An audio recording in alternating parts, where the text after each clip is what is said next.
So we already started discussing dermatology. I believe that previous time we spoke about pemphigus vulgaris and bullous pemphigoid.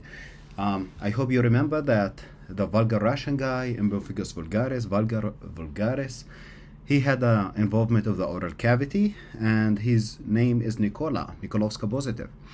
And he had a affection of the desmosome himself, while bullous pemphigoid, ending with oid, was not as serious as bullous pemphigoid vulgaris because it ends with an oid. Oid in Latin means it looks like, but it is not. So in that case, we had Nikolovsky negative, does not affect the oral cavity, and it's on the hemidesmosome, not the desmosome. Good. So today we'll be moving on. We'll be speaking about skin infections. Just to make sure, can you guys hear me?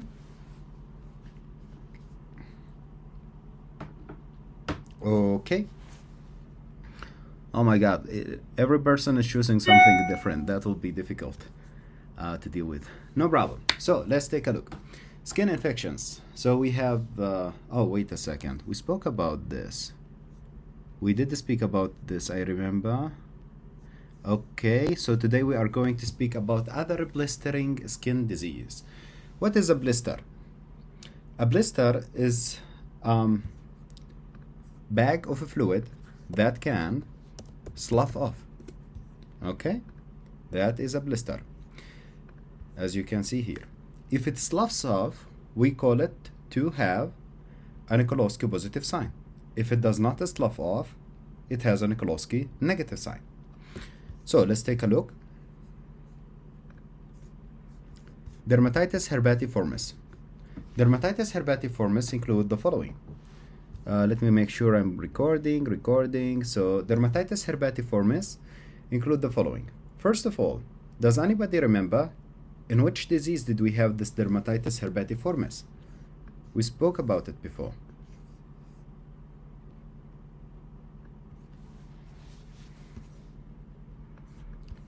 Well, I hope you remember which disease.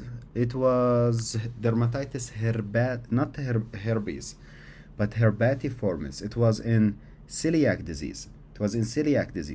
Remember, in celiac disease, an autoimmune condition leading to steatorrhea, and basically we had this IgA transglutaminase, and it was really a serious condition because these patients can die because of vitamins deficiency and cachexia. The patient with the celiac disease, with the malabsorption syndrome, can have multiple vitamins deficiency, especially fat-soluble vitamins. And for the sake of that disease, they also had an IgA antibodies specialized against the dermal papula. So what is dermal papula? Let's take a look. So the different layers of the skin are as follows. Just a moment. Yes. So different layers of the skin goes as follows. So we have, first of all, dermis, epidermis, dermis, hypodermis. So between the dermis and the epidermis, there is something called dermal papula. What is dermal papula? I hope you can see this finger-like projection between the dermis and the epidermis. They keep going up and down. So we call these dermal papula. So the dermal papula is the projection into the epidermis from the dermis. Okay, so that is dermal papula. As you can see, this is epidermis, dermis. The area where the dermis goes inside of the epidermis, we call it dermal papula. At the tip of the dermal papula, which is here, you will have what? You will have accumulation of an IgA antibody. So you will have accumulation of IgA antibody. And these IgA antibody, when they start accumulating here at the dermal papula, obviously inflammatory cells will follow. The following of the inflammatory cells will accumulate here, and they will lead basically to the dermatitis herpetiformis. So let's take a look. Yes. Okay.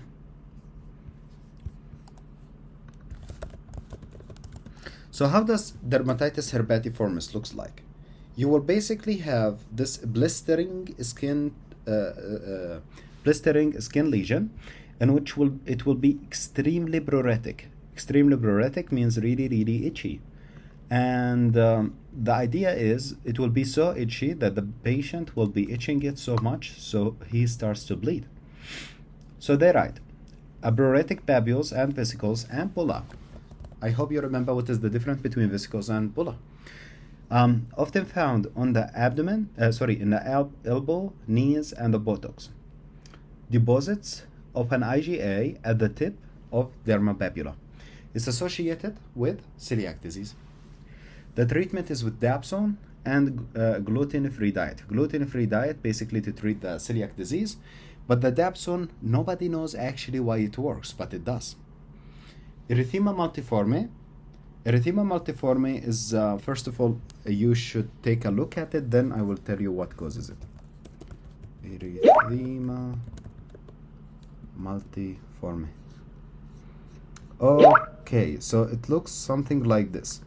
Some people can say, oh, it is a targoid rash or something like this, but yeah, it's erythema multiforme. So what did they write about it? Let's take a look. So they write it could be due to Mycoplasma infection, Mycoplasma pneumonia. And I have a question. Did Mycoplasma pneumonia have a cell wall? Did it have a cell wall?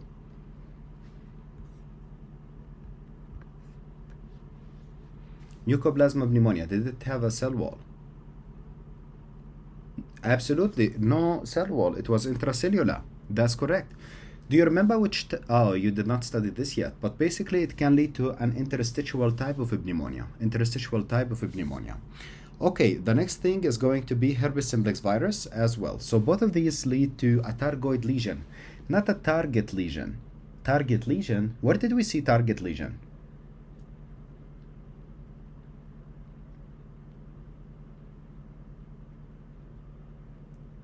In Lyme disease, absolutely correct. It was in Lyme disease. That's correct. Okay, so let's take a look about what they write for us here. So they say the following. The drugs also associated with it. Remember, in Lyme disease, they had a lesion, but the difference was in size. I mean, that one was ridiculously big, right? So they write. Let's see. Okay, somebody just joined. Okay, so yeah, in Lyme disease, let's take a look at that. So the rash in Lyme disease is ridiculously big. I mean, sometimes it can cover the whole body. As you can see, this is on the back of the patient. That's a huge. That's erythema migrans, not marginatum, migrans, okay? Migrans is bigger. Marginatum is a small target-like lesion. Okay, so also it can be due to sulfa drug, beta-lactam antibiotics, or even phenytoin. It presents with multiple type of lesions, including macules, papules, vesicles, and the most important, target lesion, which looks like multiple rings and dusky center, which means like a clear center, showing an epithelial disruption, as you can see here. So you can see the targoid lesion. This is the herpetiformis, the first one, the dermatitis herpetiformis, which is associated with the celiac disease. This one is the targoid lesion. This one is something totally different. So we have something called the Stevens-Johnson syndrome, and we have something called toxic epidermal necrolysis, and we have something called Stevens-Johnson syndrome / toxic epidermal necrolysis. What are these? So Stevens-Johnson syndrome is characterized by fever, bulla formation. Bulla is again a sac of water or serous fluid that can slough off easily, and bulla formation and necrosis. Sloughing of the skin at the dermal epidermal junction. So the Nikolowski sign will be positive. Do you remember the other disease we spoke about in which the Nikolowski sign was positive as well? Yes, that's correct, the vulgaris. So high mortality rate. Typically, mucous membrane will be involved. And you can see in the picture C, there is involvement of the conjunctiva of the eye. And in the picture D, you can see involvement of the oral mucosa. Good. So what else do they write? They write a targoid lesion may appear as seen in erythema multiforme, which was seen here. But however, this patient, I want you to know, Stevens-Johnson syndrome, we have involvement of the oral cavity. Why this is important? Because it can help you to differentiate between it and scaled skin syndrome. Scaled skin syndrome, if you remember, that was a complication of an inflammatory condition by a Staph aureus, exactly. So that one did not have an oral involvement. But since we have Nicola, the vulgar guy, so that will have involvement of his oral cavity, right? So there is, usually associated with adverse drug reaction, for example, due to phenytoin and some other anti-epileptic drug. Toxic epidermal necrolysis is the exact same thing, but the only difference is how much of the body is involved. So from 1 until 10% of the body involved, we call it Stevens-Johnson syndrome. If it is 11 until 30, we call it Stevens-Johnson syndrome dash toxic epidermal necrolysis. If it is from 30% and up, we call it toxic epidermal necrolysis. Okay, so 3 types. Good. So what's up with this? The next thing, toxic epidermal necrolysis is more severe form of Stevens-Johnson syndrome, more than 30% of the body surface, 10 to 30% involvement denotes Stevens-Johnson syndrome, TAN as well, toxic epidermal necrolysis. Yes, thing number 1 I want you to know. I'm going to show you a really bad case of toxic epidermal necrolysis, and let's take a look. Toxic epidermal necrolysis. So after you see it, so this patient looks like this. Is that going to leave a scar?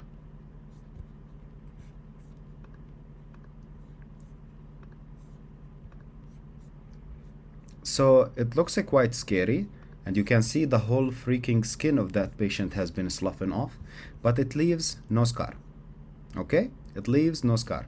So if they ask you about the prognosis of this patient, and this is a common tricky question, I mean, it looks really bad in this patient, but because it does not affect the striatum basale, it will not lead to a scar. So no scar will be in this patient, okay? Regardless of if he lives.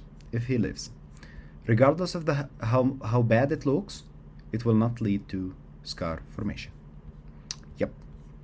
Okay. Yeah, as I said, if they live, most of them die. Does anybody know why they die? Any idea? It's actually, yes, exactly. Infections, sepsis, and sometimes even dehydration could be, okay? So the next thing they write as follows. So we have different types of ulcer.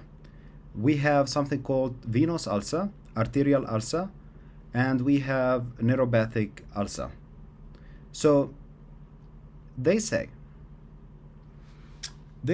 as follows. Which one is associated with what? I have spoken about it previously. If you remember, I once draw like a leg for you. It was like, yeah, if the lesion is under the leg here, or if it's at the tip of the finger here, or if it is at the malleus here.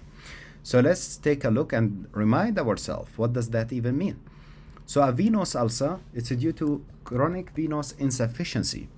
Most common type of ulcer, really common especially in the elderly or those with a profession that requires them to stay in an up position for a really long period of time, okay? It is not exactly DVT, but it's highly associated with it, okay? It's more associated with varicose vein. DVT is deep veins. Varicose vein is superficial veins. So venous ulcer, chronic venous insufficiency, most common ulcer type, at the goiter area, which is between the ankle to the mid-calf, somewhere right here, okay? Typically over the malleoli, lateral or medial, doesn't really matter. Irregular border and shallow, and will have a disgusting exudate hitting out of it. It will be somewhere right here on the malleus. Okay, so the pain will be mild or moderate. Associated signs include telangiectasia, varicose vein. Varicose vein, I hope you know what that is. We see it quite commonly in older people and those who work on like things that require them to keep standing for a really long time. Like teachers actually, they stand up for a really long time, so they start having venous incompetence, which lead to the blood going back. Remember, the veins in our legs have valves which allow it to move the blood only up, not down. But in this case, the valve will be incompetent, which will allow the blood to go down and accumulate in the lower extremity, which eventually is going to lead to congestion and bleeding from these areas. So, erythematous, eczematous patches as well can be seen in these patients. Okay, so stasis dermatitis, which is because of like non-movement of the blood, that can lead to inflammatory condition of the skin. Arterial ulcers. Peripheral artery disease, for example, atherosclerotic stenosis. So yeah, if we speak about this patient, the lesion on their foot, it's going to be, so here it was the venous stuff. Arterial, so the distalmost portion of the leg will be most commonly to be involved. So what is the most distal portion of the leg? The tip of the toes, the tip of the toes. So that can be due to atherosclerotic stenosis. It can be anywhere proximal, like in the popliteal artery or even above that.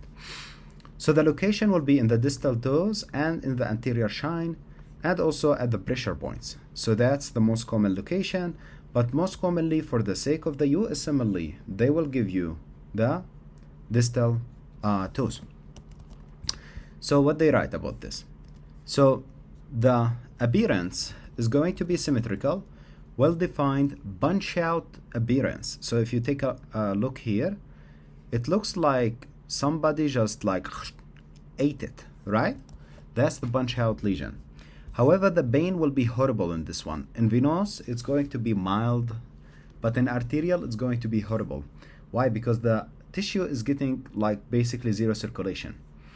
Signs of arterial insufficiency, including cold, pale, atrophic skin with hair loss and nail dystrophy, in addition to absent pulses.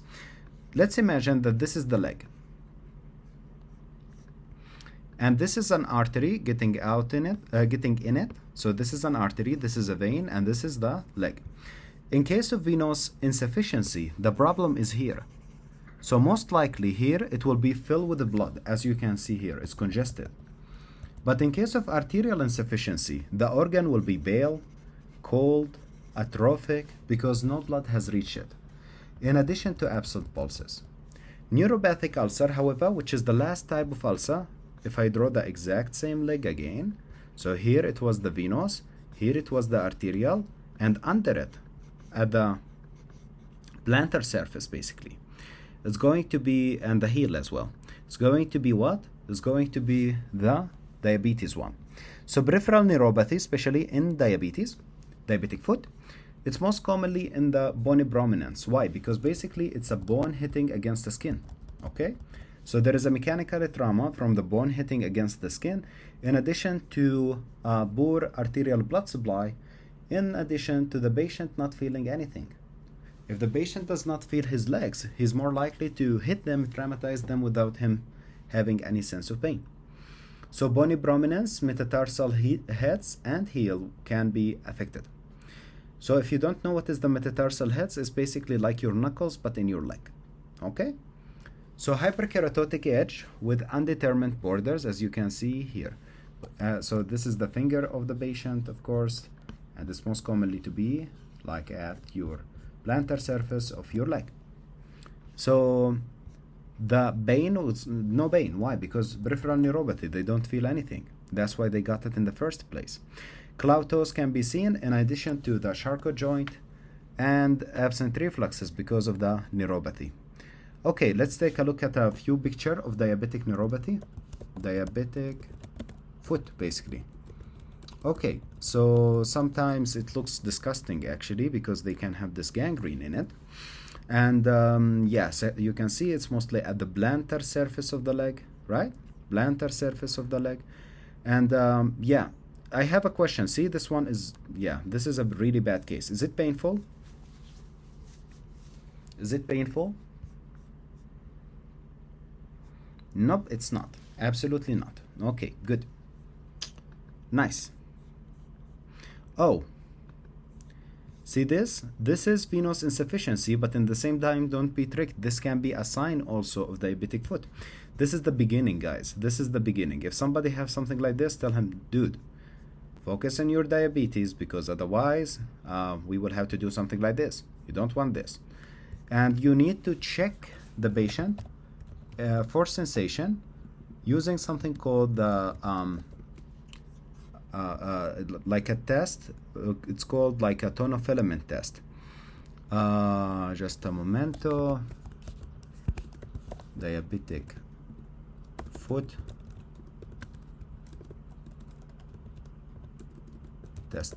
There is like a little hair-like tool that you pass it on the foot, as you can see. Yeah, monofilament, not tonofilament, monofilament test.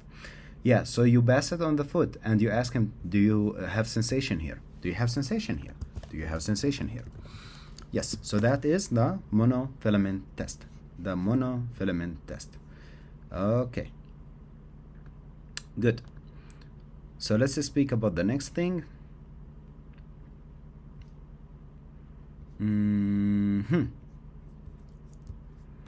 The next thing speaks about miscellaneous skin disorders. We have acanthosis nigricans. We spoke about this guy, if you remember. We said about its relationship with diabetes, which is basically insulin resistance, as we spoke, and also about the relationship with cancers. The only way to differentiate, of course, this is acanthosis nigricans, which is the black stuff at the creases. It's basically due to an epidermal hyperplasia and basically hyperpigmentation of this area, mostly the axilla and the neck. I told you that it can be either insulin resistant or cancer. The way to differentiate between the two, that if the symptoms occur super quick, it's what? If the symptoms are happening quickly, it is cancer, absolutely. Okay, and what do you think if it takes a lot of time to occur, years and years?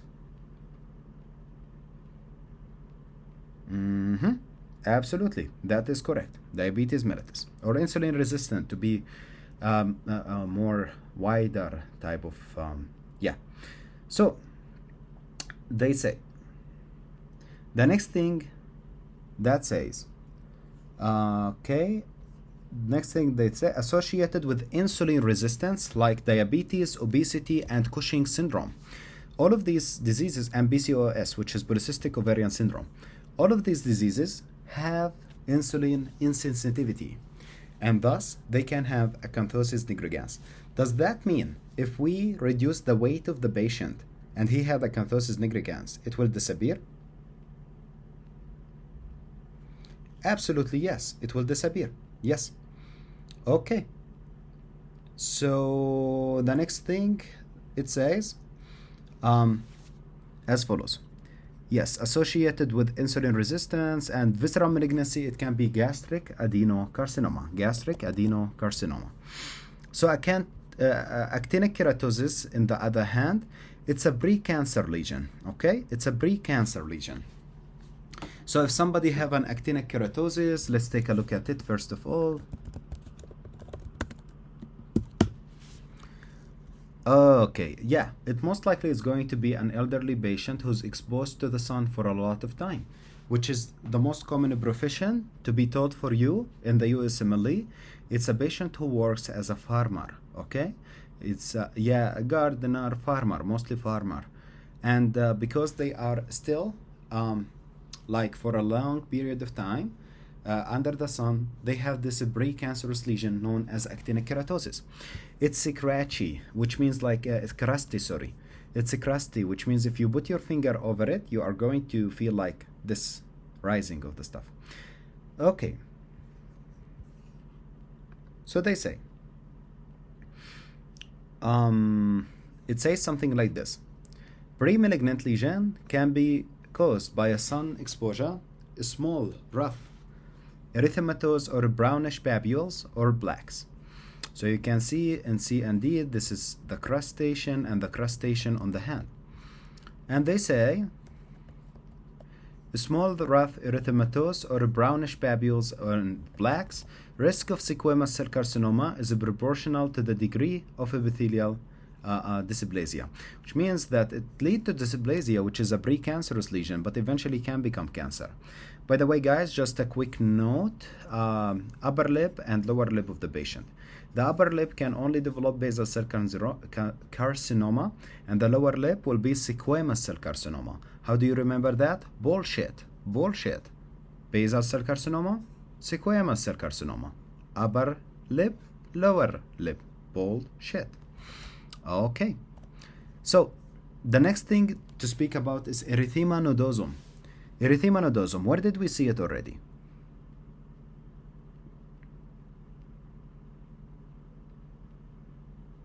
Where did we see it already? What do you think?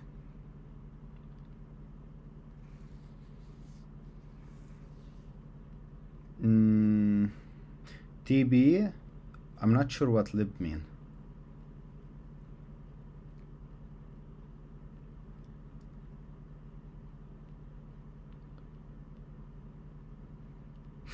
Yes, and also sarcoidosis, yes, and TB, and leprosy.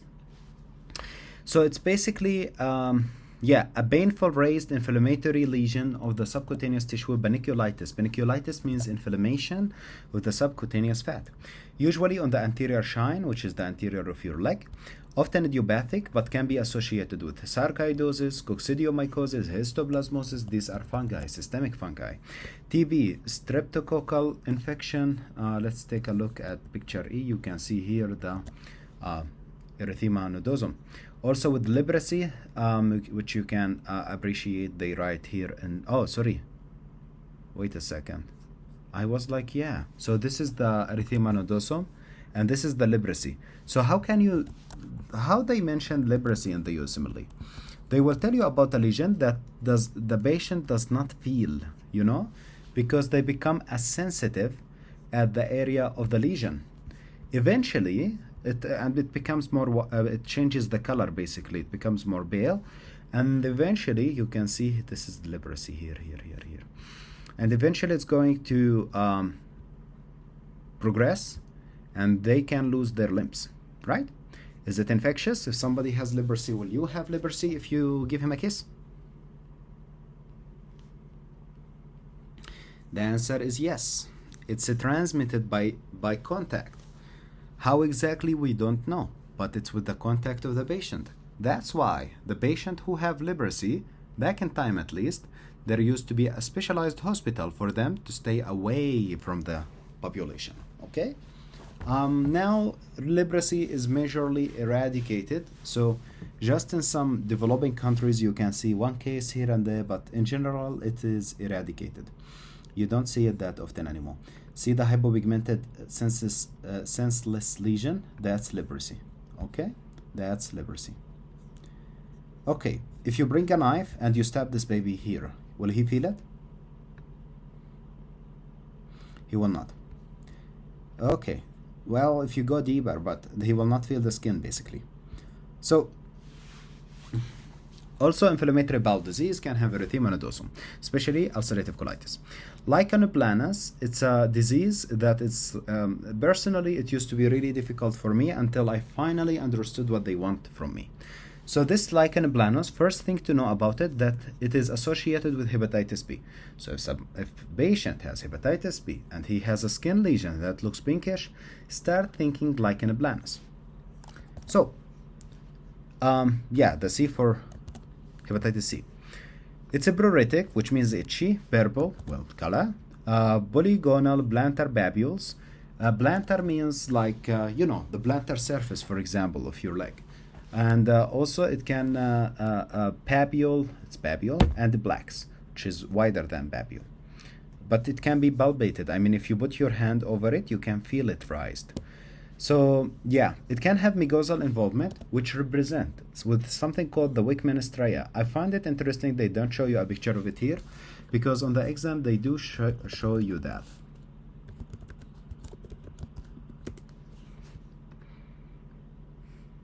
Okay, so you can see like a spider web-like lesion on the oral cavity. When you see that, you'll be like, ah, okay, that's lichen planus. For sure, that's lichen planus. It's an autoimmune condition, guys. So the treatment will be basically immunosuppressant drugs, okay? So let's take a look. Yeah, reticular white lines and hypergranulosis. So sawtooth infiltrate of lymphocytes at dermal epidermal junction. So between the dermis and the epidermis, there is going to be plenty of lymphocyte. We just said that it is basically like what? An autoimmune condition, okay? And because of that, basically it is going to lead to this sawtooth appearance because of the separation between the dermis and the epidermis. Okay, we saw something like that, something that led to sawtooth appearance because it disassociated the dermis from the epidermis. Do you remember which disease was that?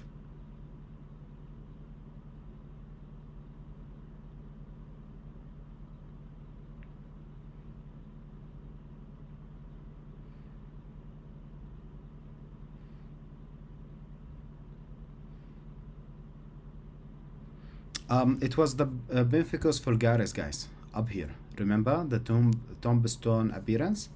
Yeah, something like that. Okay, so let's take a look at a few lichen planus picture. Lichen planus picture.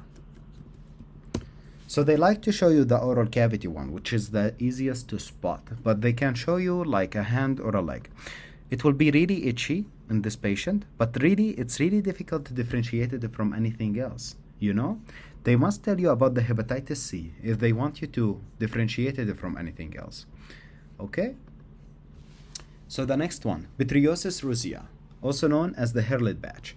This disease is really interesting because it was one of my first dermatological condition that I ever diagnosed in a person. I had a colleague in which she had this hairlid patch actually, and after she had it, and I thought about hairlid patch. And I told her that, but she was like, no way. So let me just show you that. It's a benign condition. We don't know what caused it exactly. The lesion will look like this. Guys, you are not special if you have it. Almost 40% of all of the population will develop it one day in their life. They think that it has a viral etiology, but they are not sure. Anyhow, so this hairlid patch will occur like this. After having it, it can be anywhere in the body, by the way. After having it, it will start to disappear, and after that, a rash that will involve everything from the head to the toe will occur. Okay, so let's take a look. So the hairlid rash is the first sign to occur, and then you will have the like this Christmas tree pattern of the rash. So hairlid rash followed days later by other scaly erythematous black, often in a Christmas tree distribution on the trunk. So if you look at the picture J, you can see how the Christmas tree looks like. It's basically a rash all over the body.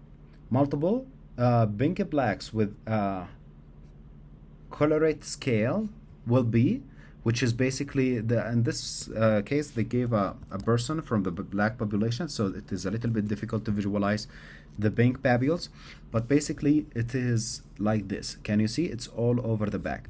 In the black population also it can occur. The lesion will be like looking a little bit not pinkish, so just keep that in mind. No, both of them. Okay. So the next thing they mentioned is self-resolving within 6 to 8 weeks. Most likely it's viral. We don't know really why it happens. So the sunburn. Oh yeah. So if they give you a baby who is 3 months old and his mommy is taking him to the beach, and they ask you how to protect the baby from sunburn.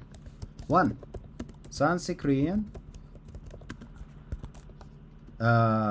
SPF 50, SPF 30, SPF 20, SPF 10, cover him. The answer is cover him. Absolutely. You should cover him. The sunscreen is a scam. Okay? So it's good. It's good for us adult. It protects us as an adult. But for the baby, he should not be exposed to UV light at all. Why? Because he have much more proliferating cells than we do. Thus, he has more risk of cancers, right? Okay, so let's take a look. They say acute cutaneous inflammatory reaction is due to an excessive UV radiation which comes from the sun. That can lead to a DNA mutation. If you remember, we can have formation of like dimers. Two purines will start binding to each other. So causes DNA mutation inducing apoptosis or of the keratinocytes. So that is basically sunburn because the keratinocytes are dead. UVB is the dominant in the sunburn, while UVA is for tanning. They actually ask about this. UVA for tanning and photoaging, while B is for sunburn. Exposure to UVA or UVB, both of them will increase the risk of cancer. So is the tanning machine a good idea?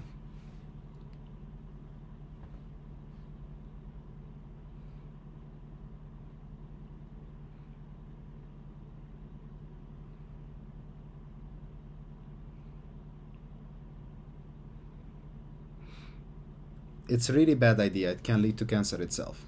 Yep. Exactly. Okay, nice.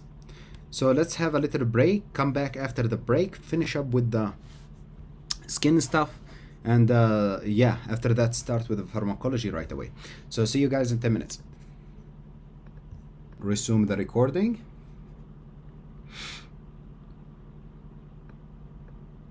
Okay. Can you see my screen, by the way?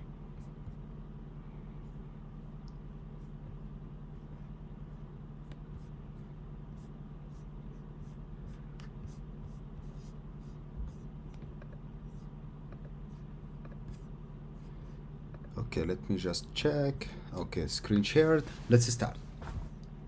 The rule of 9.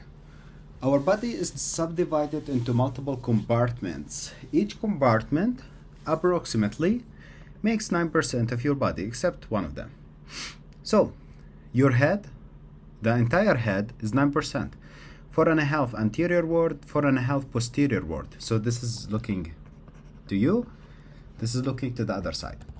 The entire torso is 18, 9 anterior, 9 posterior. The same with the abdomen. Each entire arm is 9. The perineum is 1%. The legs, each of them is 18. So each surface of it is 9. That's the rule of 9. The total is 100%. Why are we even speaking about this? Because the mortality rate is proportionate into the how much of the surface area of the body was burned. It's approximate to what is the risk factor of the death in this patient.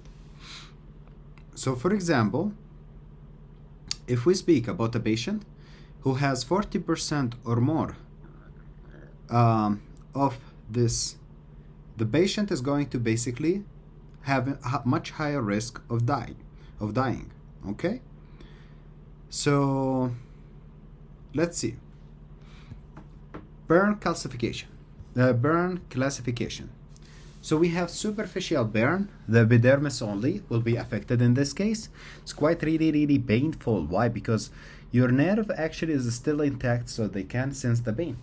Are you telling me that if the burn will be so deep, I will not feel the pain? That's exactly what will happen. If the burn is so deep, you will not feel the pain. It will be basically too deep that it will burn your nerve.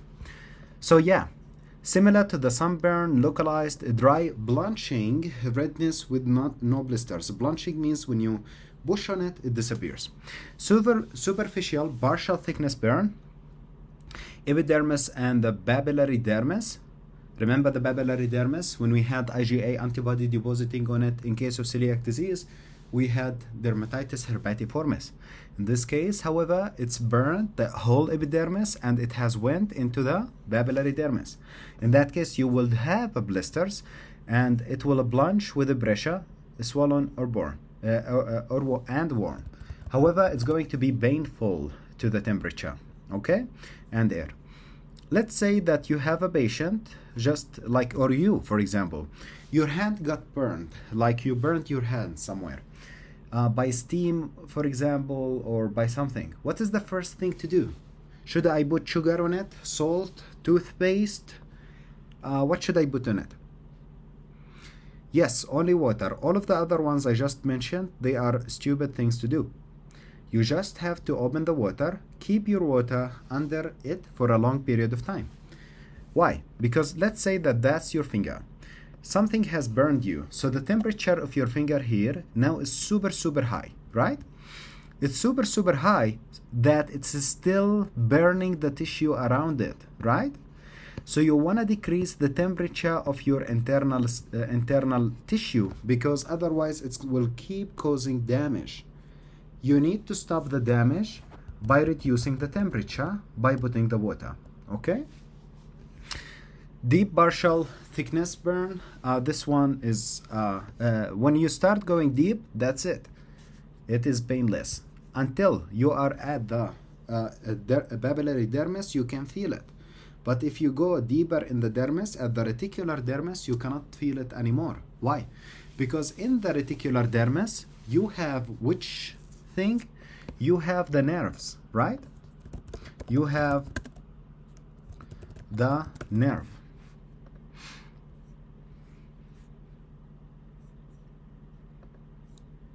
They are not mentioning this here, but you have the nociceptor. Okay, so this is the where is nociceptor? Just a moment. Okay, here it is. So you can see how we have a nerve here. So if that will be affected, that can lead to absence of the pain. If you destroy the pain sensation organism, you will destroy the ability of sensation of the pain, which is most commonly to be by the nerve ending and the nociceptors. So blisters easily unroofed, which means they can slough off easily. Do not blanch with the pressure. So it's painless. Perception of a pressure only can occur because the Pacinian receptors will be intact, while the nociceptors will be destroyed. Full thickness burn. Epidermis and the full thickness dermis as well. So this is just too deep. It's the whole thing messed up. And yeah, it will change the color, white, waxy, dry, inelastic, lethargy. Do not blanch with the pressure. Basically, it's this type of burn that you see and you're like, oh my God. Yeah, that's that one. So let's take a look at it. Yes, something like this, right? Okay, so they right. It's painless, obviously, because you destroyed the nociceptors. Perception of deep pressure only. Deeper injury of the skin, epidermis, dermis, and the underlying tissue like the fascia of the muscle. It's going to be white, elastic, inelastic, does not blanch as well. Anyhow, the important thing to know, it's of course it's painless, but what I want you to know, in these cases, why the patient die? Why the patient die in case of burn? Dehydration. So the number one thing to do as a doctor is rehydration of the patient and giving prophylaxis antibiotic. Absolutely, but the rehydration is superior because it's the thing that is going to kill him now. The antibiotic are important, but that's going to kill him in a bit, so you can wait for that. Cancer, skin cancer. What is the most common cancer in men? That's a tricky question. Be careful. What is the most common cancer in men?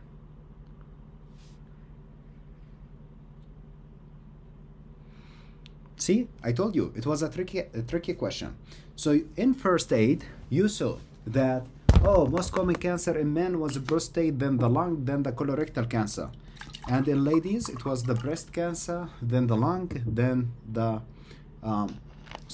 it was the breast cancer, then lung, then colorectal cancer as well. So, but there is one thing they did not tell you about perfectly, that both men and ladies, the most common type of cancer is skin cancer. So in that paragraph, the first thing written in it,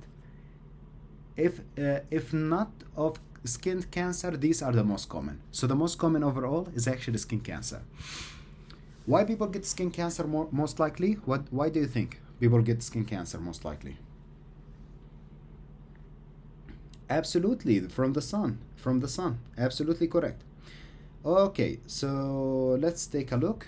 The first of all, skin cancer.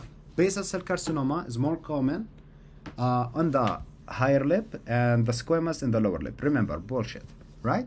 Sun exposure strongly predisposes to skin cancer. So we have basal cell carcinoma, the most common skin cancer found in the sun-exposed areas of the body, like the face.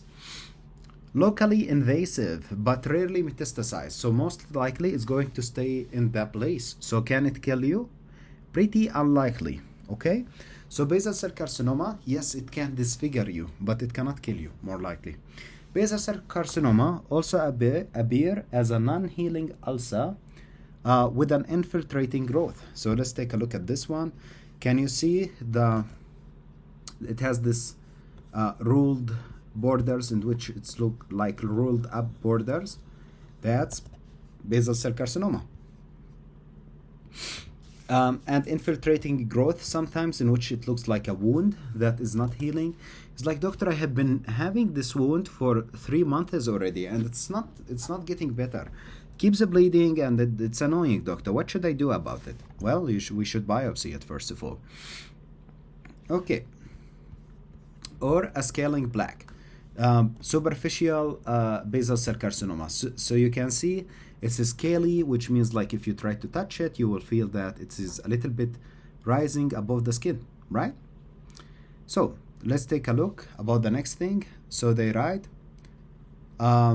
yes, basal cell tumors have a palisading alignment of the nuclei, which means what? Okay, this is a normal picture, but I would like to have a better picture. Basal cell carcinoma, histology.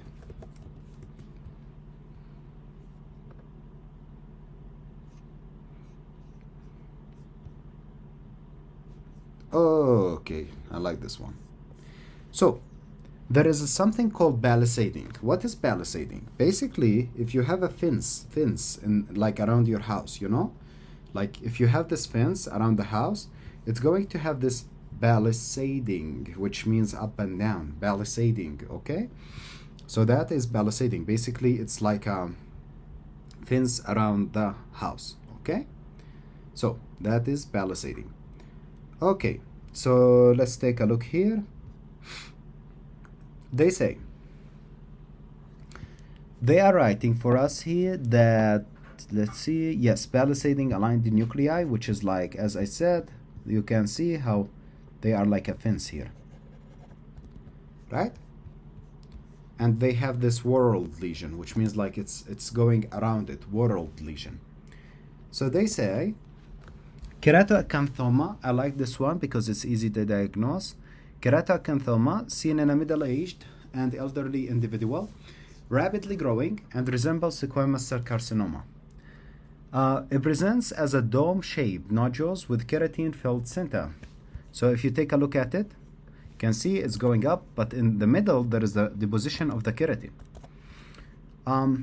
This one, the keratoacanthoma, is actually benign. They like to ask you what is going to happen to it. The answer is it's going to grow much more larger and then it's going to disappear. Okay? So keratoacanthoma grows rapidly and may spontaneously regress. So it grows big, and then it goes. So yeah, grows big and then disappears. Melanoma. Is melanoma benign or malignant?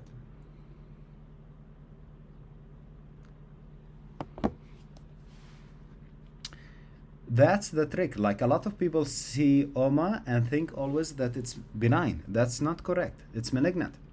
It's a malignant tumor, and actually it's one of the most horrible ones to get. And they write as follows.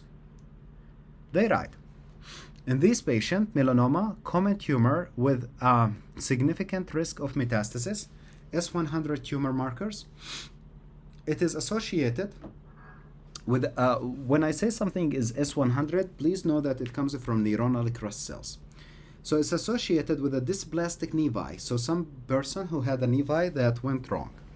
People with lighter skin tone are at higher risk. So the African Americans actually have much lower risk of it. Why? Because they have less risk of cancer from the sun. Depth of the tumor, something known as the Breslow thickness. What is that? So the Breslow thickness, it's basically a way to determine the prognosis of the patient. So after they take a histology of it, they check how deep is the tumor going. Is it only the epidermis? Is it the papillary dermis? Is it the reticular dermis? Or is it even to the subcutaneous fat?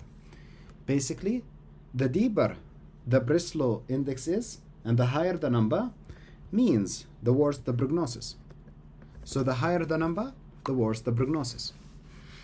So it's the only thing that is the best tool that determine the prognosis, which is the depth of the invasion. So look for the ABCDE. So first of all, it will be asymmetrical. As you can see, it's asymmetrical in this area. Border irregularities, it's irregular. What else? That was the B. What is about the C? Color deviation. Really dark, really not dark. Diameter more than 6 millimeter. And evaluation over time. So in the beginning it's small and suddenly got bigger. So at least 4 different types of melanoma exist. We have the superficial spreading, which is seen in picture F. Which is like the above one. This is the nodular one. Also, you can see different colors, more than 6 millimeters, and all of the other features. And they say lentigo maligna and acral lentigones. So acral lentigones, which is most likely to occur on the palms and the soles. Guys, in an African American patient, what is the only area that is considered significantly lighter in color than the other areas? The soles and the palms, right? So these are the areas in the African American that are at risk of acral lentigonus, which is basically a type of melanoma. So as you can see, it's here in the sole of the patient. Okay. So often driven by an activating a mutation of the BRAF kinase. So BRAF is a tumor oncogene, okay? Tumor oncogene. Primarily treatment is excision. And should I just remove the tumor? Should I just remove this? Or should I remove something like this? Yes, wide margin excision we call it. Wide margin excision. Okay, so wide margin excision, which means like you remove the tumor and you remove the surrounding tissue. Okay, why? Because some cells might have gone to the surrounding tissue, so you don't take a chances. So often driven by we spoke about this.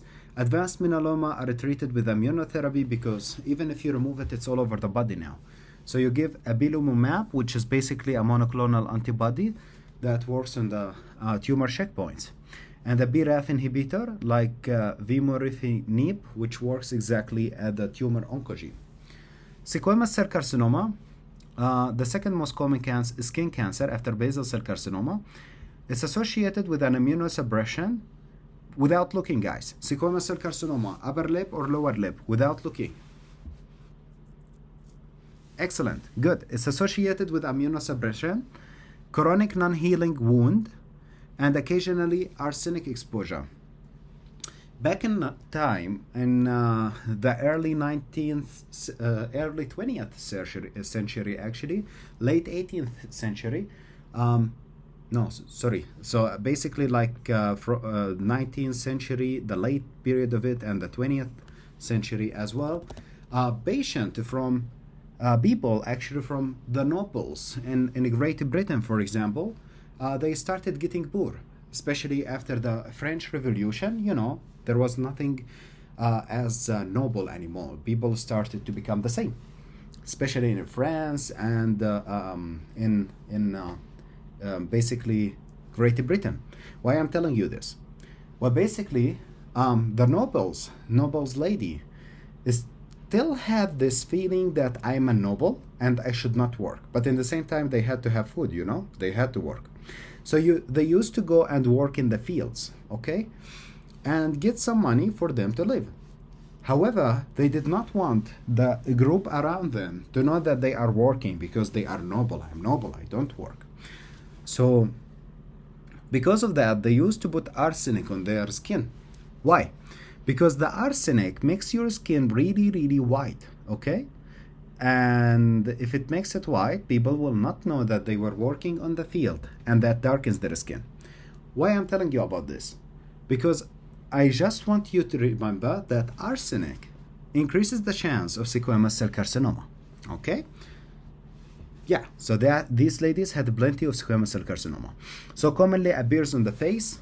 So as you can see in picture, sorry, there is something wrong here. Oh yeah, J. So you can see it on the nose. It does not have this rolled up appearance, by the way, guys. It does not have that, no. Or the lower lip as well, or even on the ears it can be. Hands, doesn't matter, but it can be locally invasive. It can spread to the lymph nodes and might metastasize. However, the basal cell carcinoma was locally metastasizing, not systemically. Ulcerative red lesion can occur, and in histopathology you will see keratin barrels, as we can see here. Can we have squamous cell carcinoma in other places except the skin?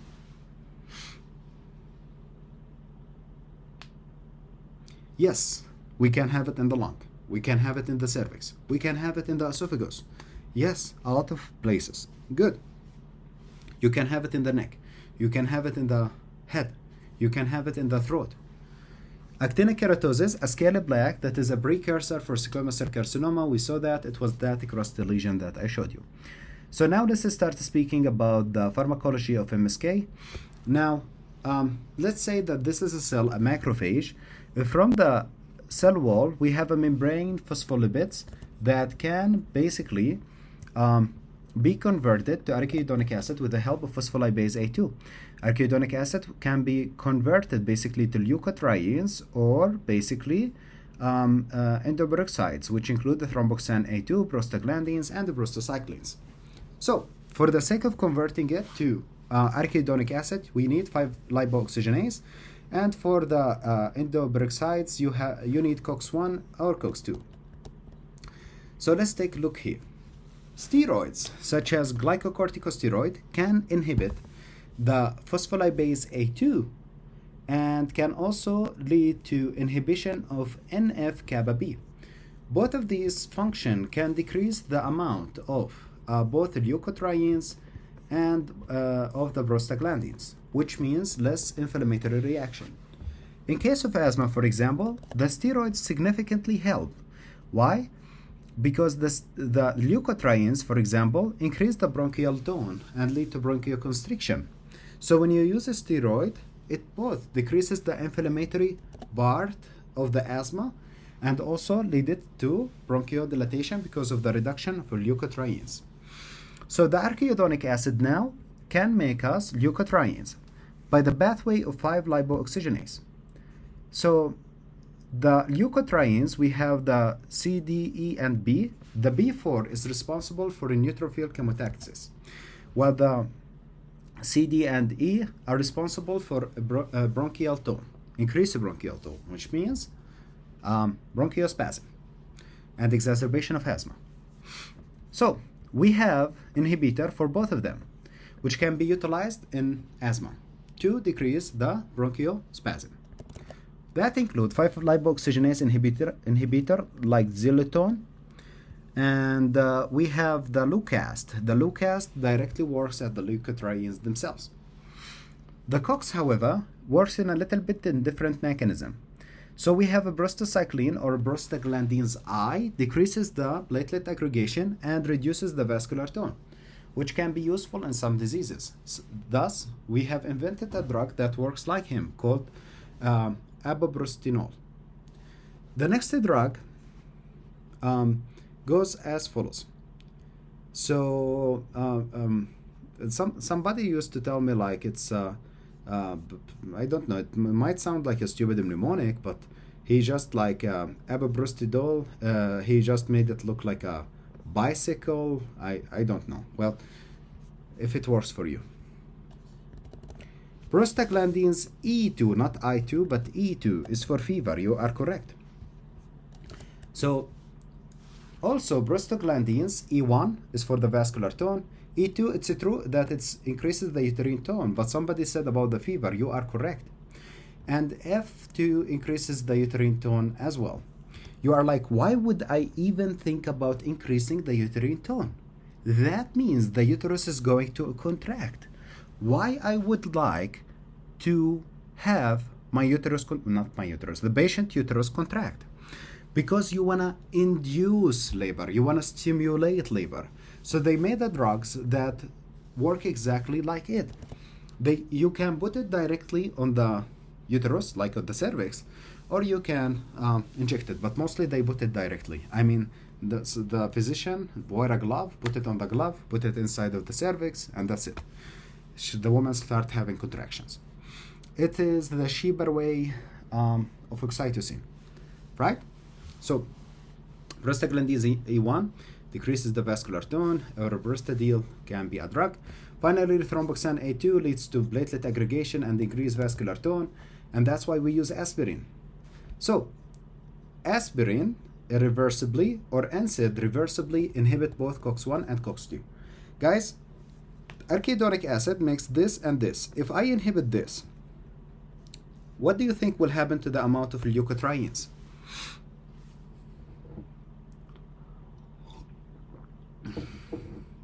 That's correct, it will increase. Because if the arachidonic acid cannot go here, it will go to the other side. So leukotrienes are going to increase, which lead to bronchospasm. That's aspirin-induced asthma, if you ever heard of it. So in aspirin-induced asthma, because of the blockage of the COX, more leukotriene will be, which lead to aspirin-induced asthma. Celecoxib, however, only works at the COX-2, which prevent the creation of thromboxane A2. It does not work at the other things. I'm sorry, I just made a mistake. Celecoxib work only at the COX-2, which work on everything except the thromboxane A2, which means the patient will not have the pain, because the pain and the fever are mediated by the A2, but he will not have hypocoagulable state. In contrast, because this patient is not having this and is not having this, what is going to happen to the thromboxane A2 level? Remember, the COX is here, so it will be up. So the patient who uses celecoxib basically will have a higher risk of what? Of DVTs and thrombosis and heart attacks, absolutely. LTB4, which is this one, is a neutrophil chemotactic agent, PGI2, inhibits the platelet aggregation and promotes vasodilatation. What about acetaminophen, which is also known as paracetamol? It reversibly inhibits the cyclooxygenase. Oh, so it's an NSAID. No, it's not. It's not an NSAID because it acts only locally inside of the CNS. Okay, it's inactivated peripherally. It only acts inside of the CNS. So it's antibiotic, which is the best function for it to reduce the temperature. Actually, analgesic, not that good, but it's not anti-inflammatory. So don't even think about using it in a case of pericarditis, for example. Used instead of aspirin to avoid Reye syndrome in children with viral infection. Adverse effect: overdose produces hepatic necrosis. For example, acetaminophen metabolite. So yeah, when you take a lot of paracetamol, you will have hepatic necrosis, which basically it's actually the most common cause of liver transplant in the US, guys. So acetaminophen metabolite, which is the NADPQI, depletes the glutathione, which is the antioxidant, and form toxic tissue byproduct in the liver. So the antioxidant is not working, and a lot of oxidation destruction is occurring. N-acetylcysteine is the antidote, and that helps in the regeneration of the glutathione. Okay, so the next thing is going to be about aspirin. Let's see what's up with aspirin. Aspirin is an NSAID. This NSAID that irreversibly inhibit the cyclooxygenase, And by inhibiting the cyclooxygenase, both COX-1 and COX-2 happens by covalent. Covalent means irreversible. Covalent acetylation, which decreases the synthesis of the thromboxane A2, which means less thrombosis, and the prostaglandins. However, it increases the bleeding time because no thromboxane A2, no platelet aggregation. No effect on the BT, no BTT. Effects last until new platelets are reduced. So, what are the clinical use? It's all about the dose. For the USMLE step 1, you should not know the dosages of the medication. However, you need to know for aspirin, low dose, middle dose, high dose, intermittent dose, and high dose. You should not know how much is it. You should know about it. So low dose, it has like less than 300 milligrams per day. It decreases the platelet aggregation. More commonly used, like in people who keeps getting heart attacks. So you have to use like 80 milligrams of aspirin daily, okay? Intermittent dose, it's an antibiotic and analgesic. For example, 300 to 2,400 milligrams daily. And finally, higher dose, which is 2,400 until 4,000 milligrams daily as an anti-inflammatory condition. Okay. There is a tricky question that I saw, and I would like to share it with you. Somebody with a pericarditis, and then they tell you that, oh, he has pericarditis. Can you please tell us what's up with this patient? He has this pericarditis, and after that they mention that what treatment should you give him? High dose aspirin, celecoxib, and NSAID. Do not use celecoxib and NSAID, especially if he has like pericarditis post-MI. You know this post-MI pericarditis, which happens immediately, not a Dressler. Dressler occurs late. I'm saying about the one that occurs immediately after the MI. For that one, you must give high-dose aspirin, not NSAIDs with colchicine. Why? Because NSAIDs and colchicine will decrease the, will prevent the regeneration of the heart and will basically promote for the remodeling of the heart, and thus increase the mortality. Thus, the treatment of post-myocardial infarction MI is high-dose aspirin. Okay, so the adverse effect of aspirin, gastric ulceration because of the prostaglandins absence. Tinnitus, which is a ringing sound inside of the ear due to the affection of cranial nerve number 8, also known as the vestibulocochlear nerve. Allergic reaction, especially in patients with asthma or nasal polyps. Why? Because these patients, they can be allergic to the medication, but also the increase of the lycotrienes can lead to bronchospasm. Chronic use can lead to acute kidney injury. Why? Because of prostaglandins E2 used to normally do what to the afferent arteriole? Do you remember? What the prostaglandins do to the afferent arteriole?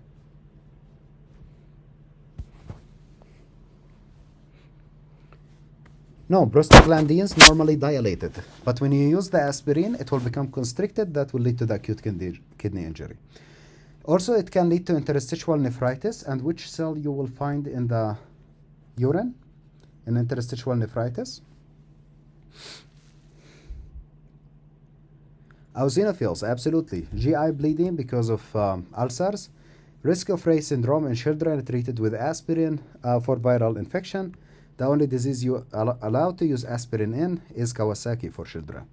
And also juvenile idiopathic arthritis. Toxic doses causes respiratory alkalosis early, but the transition to mixed metabolic acidosis, respiratory alkalosis. So let's take a look at what that even means. So aspirin is basically acetyl salicylic acid. So it contains an acid, right?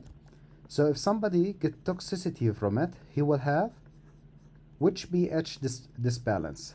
Obviously, since it's an acid, metabolic acidosis, and because it's a foreign body, increased anion gap. However, the aspirin can also activate the respiratory center, which can lead to respiratory alkalosis, right? Respiratory alkalosis as well. So the patient will have both metabolic acidosis and respiratory alkalosis. So the right toxic doses causes respiratory alkalosis initially because of the stimulation of the bones, the respiratory center of the brain. but the transition to mixed metabolic acidosis respiratory alkalosis eventually. The treatment of that overdose is by sodium bicarbonate, which basically alkalinizes the urine, which helps to suck out the aspirin into the urine. Celecoxib goes as follows. Reversibly and selectively inhibits the COX type 2, which is found in the inflammatory cells and vascular endothelium and mediate pain and inflammation. However, it does not touch the COX-1, which means that the gastric mucosa will stay intact. Thus, it does not lead to coercive effect of other NSAIDs on the GI lining, which means the patient will not have an ulcer. It spares the function of the thromboxane A2 production because that is dependent from the COX-1, which means the patient will have higher risk of thrombosis and MI. So it can be used in patients with like an ulcer, like gastric ulcer. In addition to their gastric ulcer, they can also have what? They can have rheumatoid arthritis or osteoarthritis. So you give them celecoxib. However, the patient will have high chance of sulfa drug allergy and increased risk of thrombosis. The last one before the break, NSAIDs, ibuprofen, naproxen, indomethacin, ketorolac, diclofenac, meloxicam, and piroxicam. So let's speak about these for a second. These two are good for menstrual cycle and also good for the basically some serious visceral pain. Diclofenac is amazing for the bone. Ketorolac is good for the bone, but it's outdated. We don't like to use it anymore. Really severe side effects. So diclofenac, sodium for the bone. Indomethacin for visceral organ utilization. You can use it for pericarditis sometimes if the aspirin does not cut it. And naproxen also for visceral pain. Ibuprofen is really mild effect, so don't use it for bone pain. It's not that efficient for that. So the mechanism, reversibly inhibits cyclooxygenase, both type 1 and type 2, and blocks the prostaglandin synthesis. Clinical use, antibiotic, which means decreases the temperature. However, it's also anti-inflammatory and analgesic. Remember about the function of indomethacin to block the BDA, which is patent ductus arteriosus. Patent ductus arteriosus was a communication between two vessels. Does anybody remember which two vessels? The aorta and the pulmonary trunk. Yes. Okay, good. So, and it was maintained by?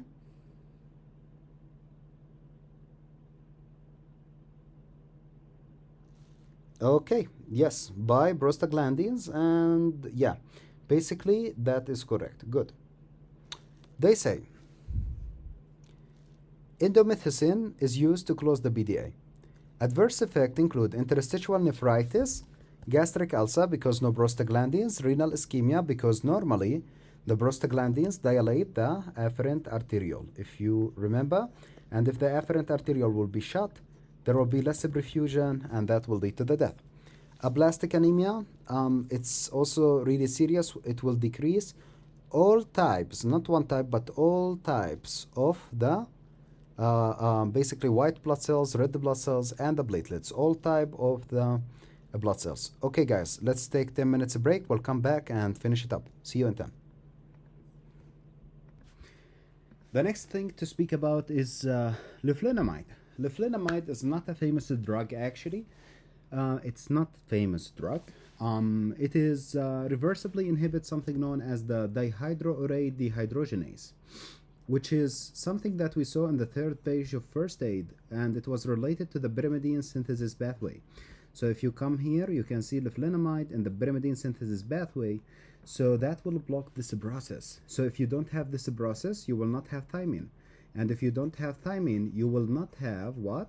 Nitrogenous bases, which makes us what? DNA. If you don't have DNA, you will not be able to make inflammatory cells. If you don't have inflammatory cells, you will not have inflammation. So they write to prevent the synthesis of the pyrimidine, suppresses the T cell proliferation because no DNA. It can be utilized in rheumatoid arthritis and psoriatic arthritis because it decreases the inflammatory cells. It can lead to diarrhea, hypertension, hepatotoxicity. Do not forget about the teratogenicity, which means that you cannot use it in a pregnant lady. Okay? So the next thing is as follows. It says, bisphosphonate, all of the dronate. So dronate, and dronate. It's a pyrophosphate analog which binds to something known as the hypoxoabitate in the bone. So when that binding occurs, the hypoxoabitate in the bone, when you have a binding to it because of the pyrophosphate analog, the osteoclast will not be functioning. If your osteoclast is not functioning, you will not have destruction of the bone. So that was going to protect the bone. The clinical use is for osteoporosis because it will prevent bone resorption. Also for hypercalcemia because it will basically prevent bone resorption, so less calcium formation. Paget disease of the bone, preventing the osteolytic phase. Metastatic bone disease, preventing the osteolytic metastasis. Osteogenesis imperfecta, preventing the destruction of the bone. The adverse effect is esophagitis. There is many medication that can lead to esophagitis, including bisphosphonate and also iron. If taken orally, patients are advised to take it with a big glass of water and remain upright for 30 minutes after taking it. Take it on a full stomach. Osteonecrosis of the jaw can be a side effect in which the patient will come complaining from a horrible jaw pain that is started suddenly. And a typical femoral stress fracture as well. They like to ask about the osteonecrosis of the jaw. They really don't understand why it occurs. The next thing is about teriparatide, which is a PTH analog. So PTH, if you use a small dose of PTH, it's actually lead to osteoblastic activity. But if you use it in a continuous fashion, it will lead to an osteoclastic activity. So again, pulsatile fashion, blastic activity. Continuous fashion, clastic activity. So recombinant PTH increases osteoblastic activity when administered in pulsatile fashion. So pulsatile fashion, osteoblastic activity, continuous fashion, osteoclastic activity. It can be utilized for osteoporosis, causing increase in the bone growth compared to the anti-resorptive therapy, like bisphosphonate. So the bisphosphonate just to prevent the destruction, but the teriparatide actually help formation of the bone. Increases the risk of osteosarcoma, so avoid using it in Paget disease of the bone or unexplained elevation of ALB because that might be cancer, okay, or Paget disease. So if a disease already can lead to the patient to have cancer, you will not give him something else that also increases the risk of cancer. Avoid in patients that have a prior cancer or radiation therapy. The patient also can have a transient hypercalcemia that will go away. Okay, gout therapy. For gouty drugs, we have two types of management of gout. We have the acute stage and we have the chronic stage. I would like to start with the acute one. So for the acute one, the patient comes to you with a toe pain, the metatarsal phalangeal joint, the most commonly to be affected. It's a horrible pain. So the first thing you want to do is to stop the pain. Any NSAIDs can be used. Use salicylate with caution, may decrease the uric acid secretion. So yeah, you can use any NSAID, but please do not use aspirin because aspirin and uric acid get excreted from the same pump in the kidney. So that will lead to less excretion of the uric acid, which will elevate its amount inside of the blood.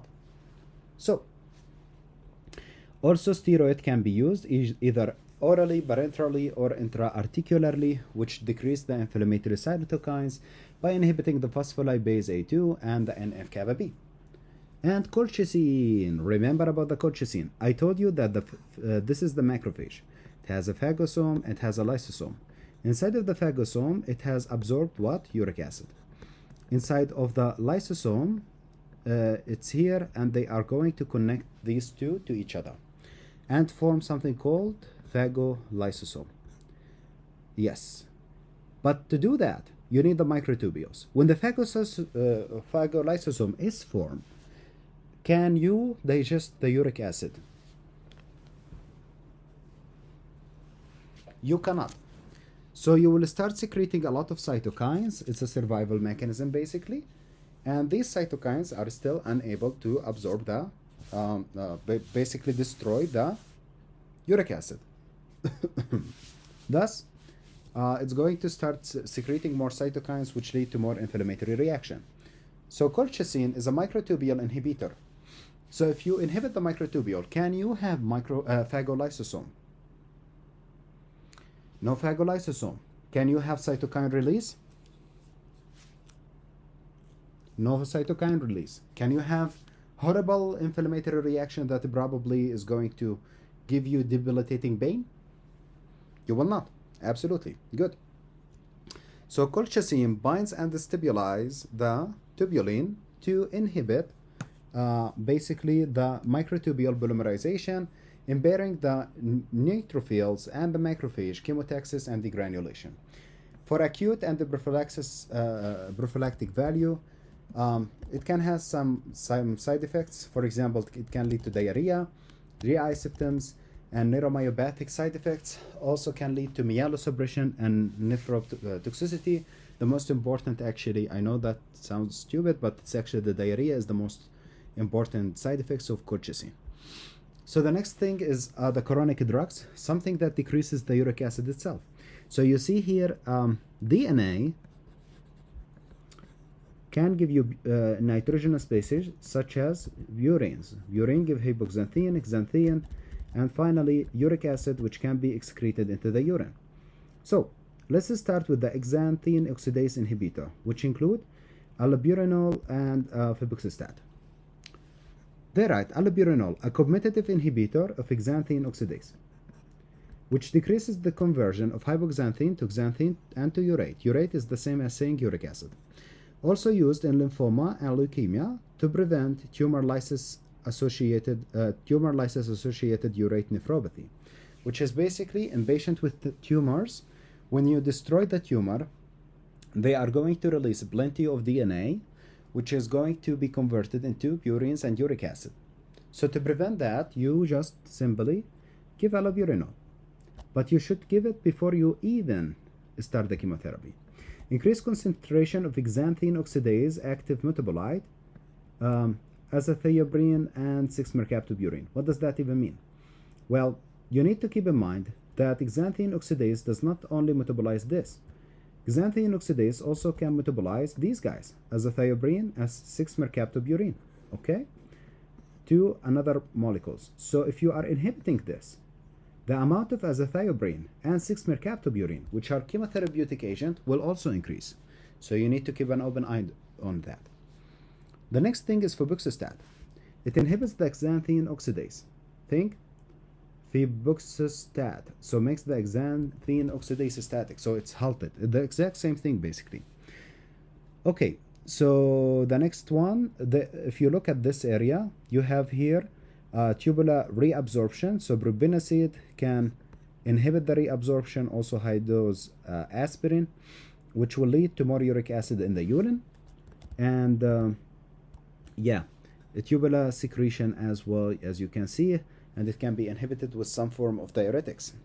So they write biglutigase, it is a recombinant uricase. So uricase is like an enzyme that can destroy uric acid into something called allantoin, right? Allantoin is not bad. Allantoin can be, it's water soluble and you can kick it out in the urine. So biglutigase is basically going to convert uric acid into allantoin to be excreted into the urine. The next thing is probenecid, and the probenecid goes something like this. You inhibit the resorption of uric acid in the proximal convoluted tubule, as you can see here, which means uric acid can go to the urine. However, the increased amount of uric acid in the urine can promote to uric acid kidney stones. TNF-alpha inhibitor. TNF-alpha inhibitor, we have two types. We have a decoy and we have actual monoclonal antibody. Let's start with the monoclonal antibody first. It's an antibody against the TNF-alpha, basically leading to inhibition of it. The most common two are infliximab and adalimumab. These two are there as well, but they are not as commonly used. They can be used for inflammatory bowel disease, rheumatoid arthritis, ankylosing spondylitis, and psoriasis. basically all of the inflammatory conditions. Etanocrypt, it's a decoy. A decoy, basically, like, it means that it looks like, but it's not exactly a monoclonal antibody. It's a fusion of protein, a decoy receptor for TNF alpha, plus an IgG Fc portion. I would like to show you how an etanocrypt look like.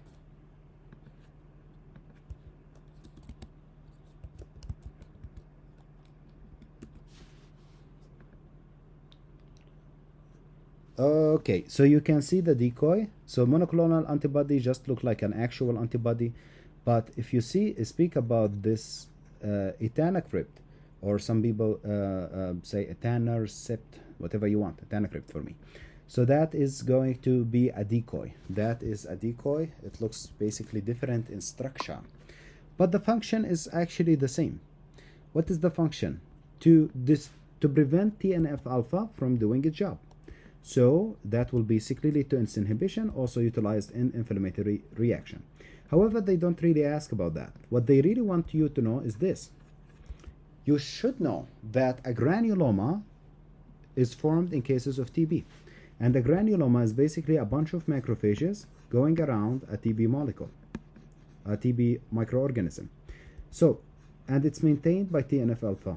So if there is no TNF alpha, the TB is not going to be within the granuloma anymore, and it's going to disseminate.